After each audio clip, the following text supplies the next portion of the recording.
আচ্ছা, তোমার একটা কথা কই, রাগ করবো না তো? কি বলো? আচ্ছা, আমরা যে এই গ্রামে আছি সবার লইয়া, আঙ্গুর তো একটা ছেলে আছে, আঙ্গুর ভবিষ্যৎ কি? তোমার ছেলে হয়েছে, তুমি ভবিষ্যৎ চিন্তা করো। আমার মা বাবার ছেলেও তো আমি, তাদের তো ভবিষ্যৎ আমার চিন্তা করতে উচিত না? তুমি আসলে দেখো, এত শিক্ষা, এত শিক্ষা, এত পড়ালেখা করে লাভ কি হয়?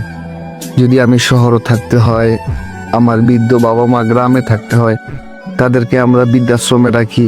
আসলে আমার মনে হয় কি, আমি পড়াশোনাটা বেশি করি নাই, আমার জন্য ভালোই হয়েছে। শত পরিশ্রম করার পরও যাই করি, শত পরিশ্রম করি, যাই করি, আমি কিন্তু দিন শেষে আমার বাবা মার মুখটা দেখতে পারি, আমার বাবা মার সাথে হাসি খুশি ভাবে এক প্লেটে ভাত খেতে পারি। কিন্তু তুমি আসলে দেখো, যারা বেশি পড়ালেখা করছে, অনেক বেশি শিক্ষিত, তাদের অনেক টাকা পয়সা, কিন্তু দিন শেষে কি হয় জানো? ওদের মা বাবা বৃদ্ধাশ্রমে থাকে। বিষয়টা হচ্ছে এমন, বউ চাকরি করে, জামাইও চাকরি করে, কিন্তু তাদের মা বাবাকে দেখার জন্য কিছু থাকে না। হ্যাঁ, ওরাও টাকা দেয়, বৃদ্ধাশ্রমে প্রচুর পরিমাণ টাকা দেয় ওদের মা বাবাকে দেখার জন্য, কিন্তু মনে যে শান্তিটা, এটা আসলে তারা পায় না। তুমি আর যাই দেখো, টাকার জন্য আমরা ছেলে সন্তান বউ মা বাপ লাইখা বিদেশ যাই। বিদেশ কি হয়? অনেক টাকা পাঠায়, কিন্তু তাদের মনে মানসিক শান্তিটা ওরা পায় না। কিন্তু দেখো, আমরা যারা গ্রামে আছি, যারা কৃষি কাজ করি, যারা রিক্সা চালায়, তারা কিন্তু কখনো মা বাবাকে অবহেলা করে না। তুমি দেখো, একটা রিক্সা চালক প্রতিদিন যদি 500 টাকাও ইনকাম করে বা 400 টাকা ইনকাম করে, দিন শেষে তারা মা বাবাকে নিয়েই থাকে। কিন্তু আমাদের মতো যারা বেশি শিক্ষিত মানুষ, অনেক পড়ালেখা করছি, ইঞ্জিনিয়ার হয়ে গেছি, ডাক্তার হয়ে গেছি, কিন্তু আমরা কিন্তু মা বাবার পাশে থাকতে পারি না।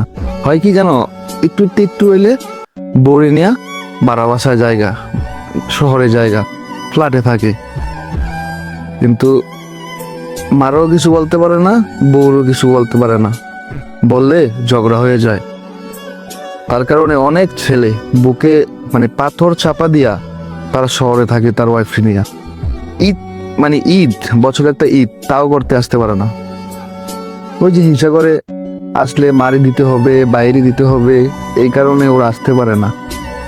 আবার বউর সাথে ভালো থাকতে পারবে না, মা বাবাকে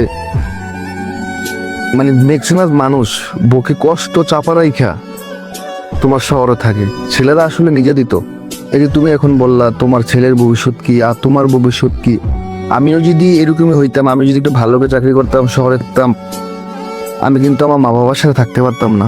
আমার মা যদি অসুস্থ হইতো, আমি কমপক্ষে না পাই না দেওয়ার মতো তৌফিক রাখি। আমার কাছে এটাই মানসিক শান্তি, এটাই আমার ভবিষ্যৎ। তোমার যা ভালো লাগে তুমি তা করতে পারো, আমার কাছে এটাই বেটার, আমার ভবিষ্যৎ দরকার নাই।